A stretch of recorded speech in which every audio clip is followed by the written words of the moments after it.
Hello, everyone, and welcome to the new episode of Empowering Voices. Today, we have another special guest, and it's Tania Cuturi. And hello, Tania. Hello. And we start from a quote, as you know, on the border on my T-shirt. And today is "Not Afraid," one of my favorite ever. And Tania will tell us how Not Afraid can be applied to her business and life and what she thinks about it. Welcome, and please tell us everything.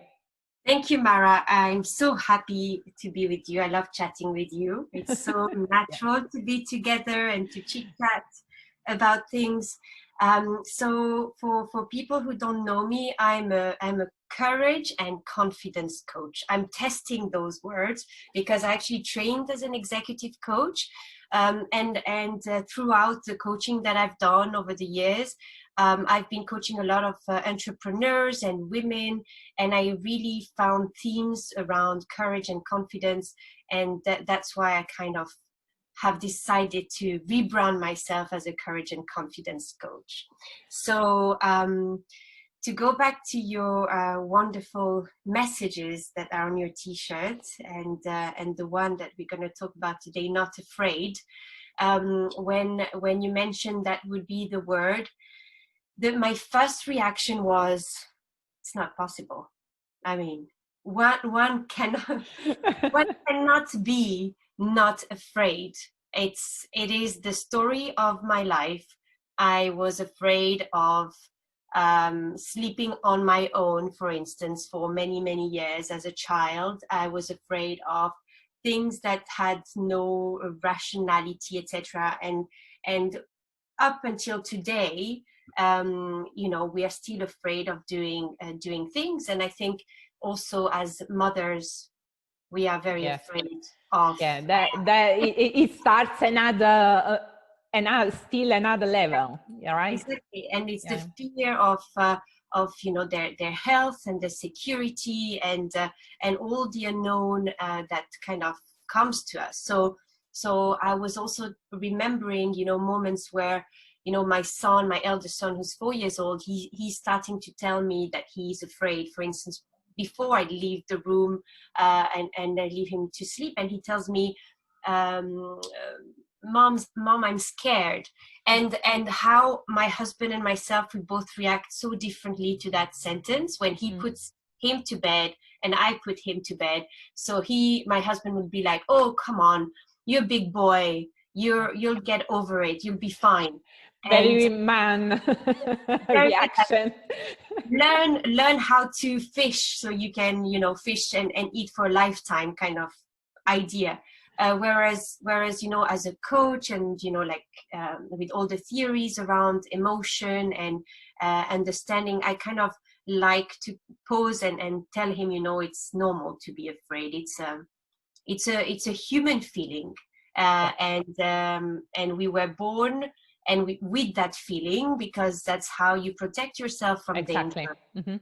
So it's great to have that. And he's a little young to understand the word human, because he looks at me in a weird way. But I believe that the concept of saying that it's normal and that I am also afraid as well. And then he then asks me, "So what do you do to balance to feel it, to change, not to feel it, because as you said, it's a feeling, it's a natural feeling, and thank goodness we have it. But how to go back and retrain the brain. That's it. How do you make it more useful to you, or balance it with something else? And that's what you do a lot in coaching, right? So you have fears, so many different type of fears that come to you and that will make you will immobilize you sometimes and paralyze you. And I have at times clients that will come very early on in the sessions completely paralyzed by fear of so many different things.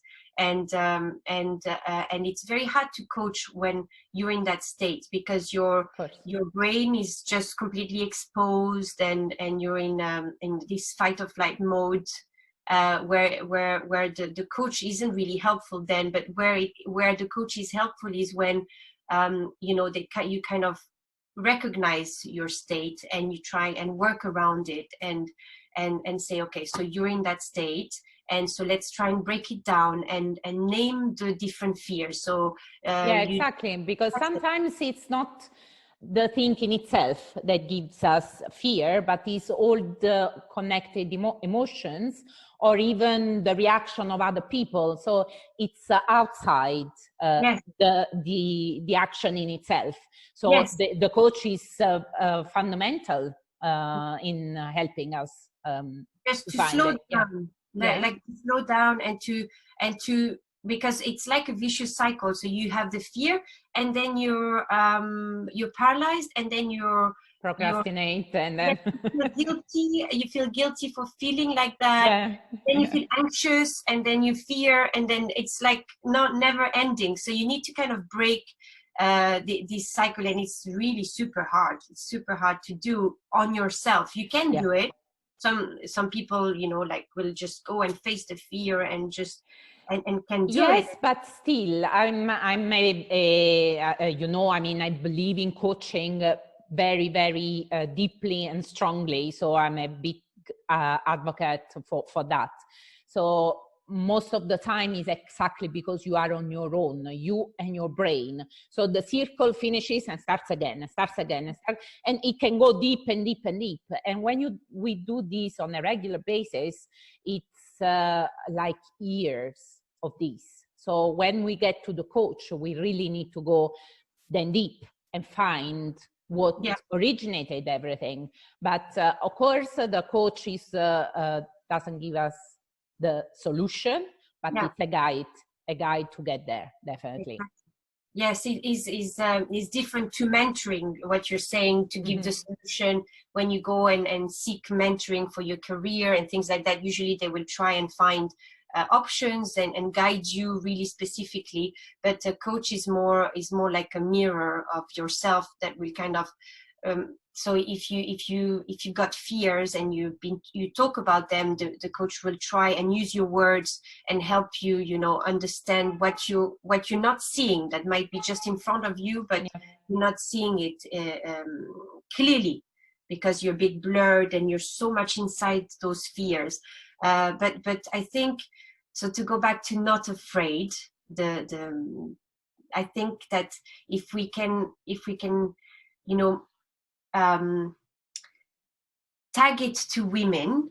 Women very often they will just they have this courage to kind of keep going despite being afraid. So I think the not afraid defines the fact that despite the fears, we brave to carry on and multitasking and working from home, and now even more with the tipping point of it's been 7 months and we like not knowing exactly where we're going, but we keep going.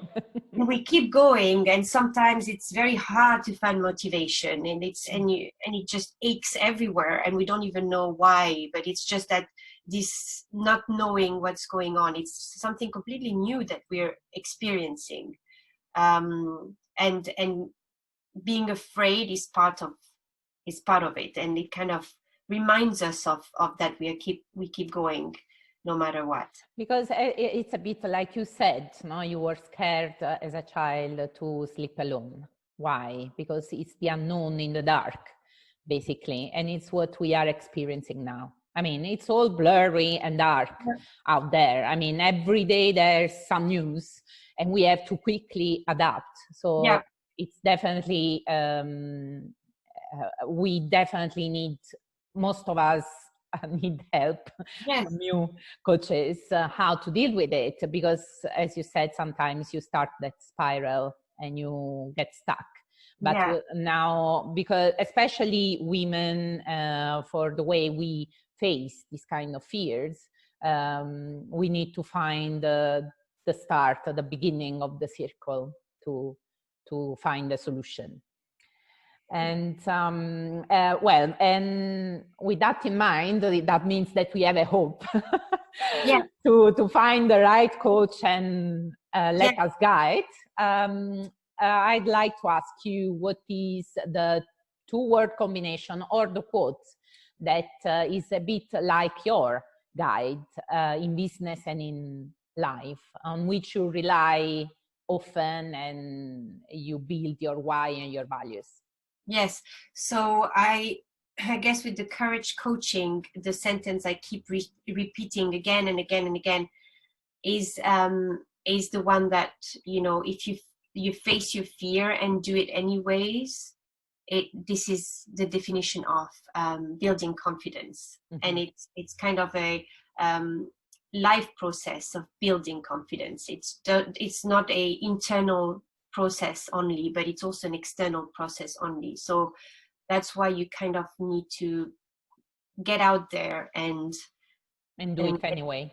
Do it anyway. But it's okay at times not to want to do it. But recognizing that sometimes, you know, you will decide to do something else, and you know, we kind of have, everyone has ways to cope. But so it can be watching Instagram, or I don't know, drinking, eating, and kind of, I think I know that one.